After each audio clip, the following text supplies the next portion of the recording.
तो आइए आज फिर हम लेकर आए हैं आप लोगों के लिए पास्ट परफेक्ट कंटिन्यूअस टेंस। जो पास्ट टेंस का फोर्थ नंबर काइंड्स होता है, लास्ट काइंड्स होता है। जैसा कि हम लोग जानते हैं कि पास्ट टेंस के 4 काइंड्स होते हैं, उसमें यह 4 नंबर काइंड्स है जो study of past perfect continuous tense के नाम से इसको जानते हैं। तो चलिए आज इसके बारे में जानेंगे कि इसकी क्या पहचान होती है, इसमें कैसे वाक्य होते हैं और किस तरह के स्ट्रक्चर होते हैं। तो आज हम लोग सीखेंगे past perfect tense, continuous tense. Okay, तो लेट्स स्टार्ट। तो सबसे पहले हम लोग जानते हैं किसी भी टेंस की पहचान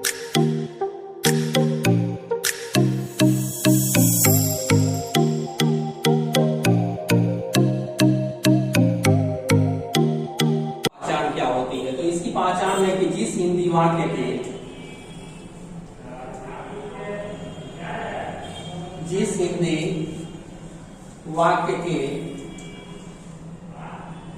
क्रिया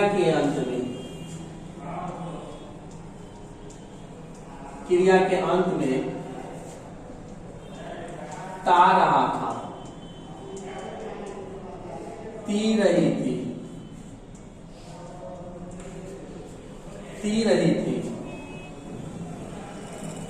ते रहे थे, या रहा था, रही थी, रहे थे के साथ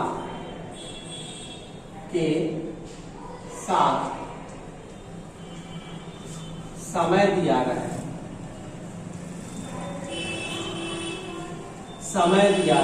तो उसे पास्ट परफेक्ट कंटिन्यूअस टेंस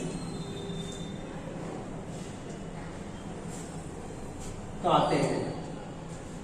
उसे पास्ट परफेक्ट कंटिन्यूअस टेंस कहा जाता है। एक बार और इसको हम दोहरा देते हैं कि जिस हिंदी वाक्य के क्रिया के अंत में ता रहा था, ये ता लिखे हैं, ठीक है, ता रहा था, ती रही थी, ते रहे थे, या इनमें से कोई हो, या इसके अलावा दूसरा क्या पहचान होता है कि रहा था, रही थी, रहे थे के साथ। यदि इसमें रहा था, रही थी, रहे थे, दिया रहे, तो इसके साथ कंडीशन क्या है कि इसमें टाइम होना चाहिए, समय दिया रहे, ठीक है। तो उसे पास्ट परफेक्ट कंटिन्यूअस टेंस कहते हैं। तो चलिए सेंटेंस से हम लोग समझते हैं इसको, ठीक है। तो सेंटेंस में कहता है कि वह पत्र लिखती रही थी,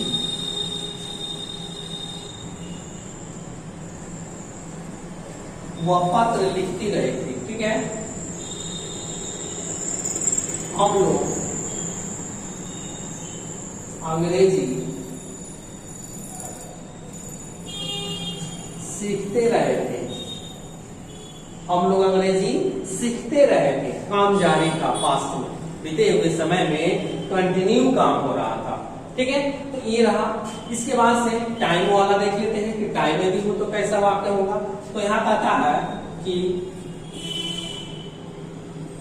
मुकेश 2 दिनों से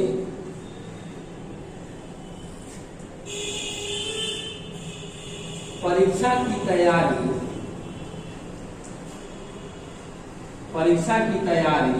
कर रहा था।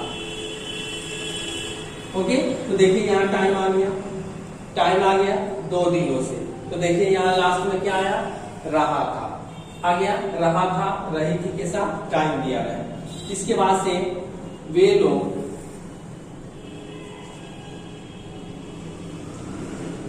10 बजे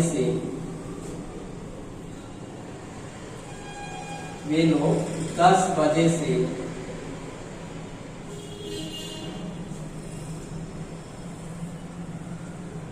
अंग्रेजी पढ़ रहे थे। वे लोग 10 बजे से अंग्रेजी पढ़ रहे थे। फिर देखिए यहाँ टाइम आ गया, तो यहाँ रहा था, रही थी, रहे थे दिया है, यहाँ देखिए रहा था। तो टाइम जब आ जाए तो ये रहा था, रही थी होने के साथ साथ टाइम होना चाहिए। अब क्यों? क्योंकि यदि जो है सिर्फ रहा था, रही थी दिया रहा है और टाइम नहीं दिया है तो सीधे चला जाता है 2 नंबर काइंड्स में। पास्ट कंटिन्यूअस टेंस जिसको कहते हैं। जैसे आप इसको हटाकर देखिए, वे लोग अंग्रेजी पढ़ रहे थे, तो ये सीधे किसकी पहचान है? पास्ट कंटिन्यूअस की पहचान है। तो इसका ध्यान रखेंगे, ठीक है, कि यदि रहा था रहता है तो टाइम है कि नहीं। यदि टाइम नहीं है तो आप पास्ट कंटिन्यूअस टेंस के स्ट्रक्चर पे बनाएंगे। चलिए तो अब देखते हैं how to make the sentences. तो इसका होता है rule to translate. Rule to translate, इसका रूल होता है subject plus had plus been plus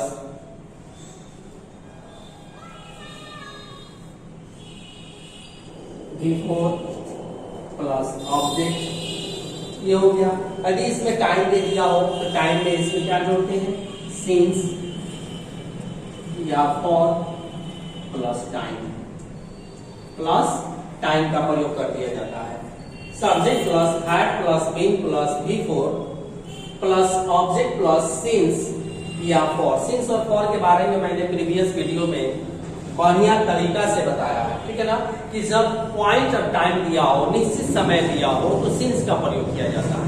यदि पीरियड ऑफ टाइम दिया हो जिसको अनिश्चित समय कहते हैं, तो उसके पहले टाइम के पहले फॉर का प्रयोग करते हैं। तो चलिए आगे, इसमें कोई कंफ्यूजन होगा तो कमेंट बॉक्स में जाकर मुझे जरूर पूछिएगा, मैं जरूर बताऊंगा, इसको फिर से बताऊंगा। तो चलिए आगे देखते हैं इस वाक्य को।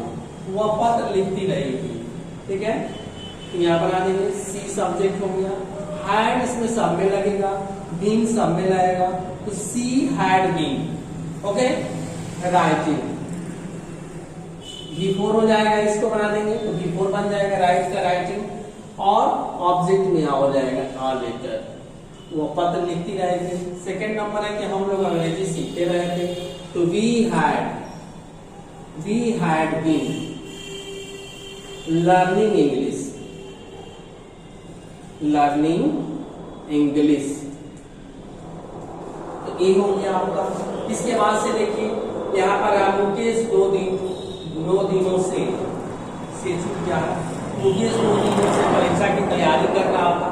तो चलिए पहले इतना नोट करते हैं, उसके बाद से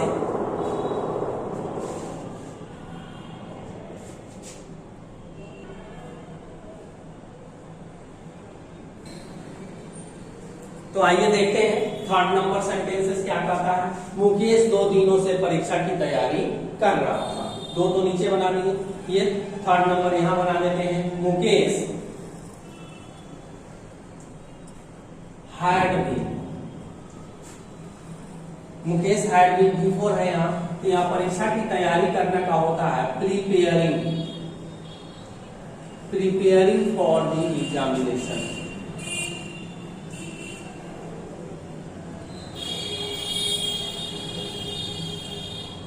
ठीक है, मुकेश 2 दिनों से परीक्षा की तैयारी कर रहा था, तो Mukesh had been preparing for the examination. कितने दिन से? तो फॉर या सिंस 2 दिन का रहा, तो 2 दिन का टाइम निश्चित नहीं है, यह पीरियड ऑफ टाइम है, ठीक है। कब से 2 दिन ये पता नहीं चल रहा है, तो यह for 2 days, for 2 days, okay. तो ये कंप्लीट हुआ। इसके बाद से कह रहा है वे लोग 10 बजे से अंग्रेजी पढ़ रहे थे, तो 10 बजे निश्चित टाइम है, ये फिक्स टाइम है कि 10 बजे। तो इसमें सिंस का प्रयोग होगा। तो स्टार्ट करते हैं, जैसे दे हैड बीन रीडिंग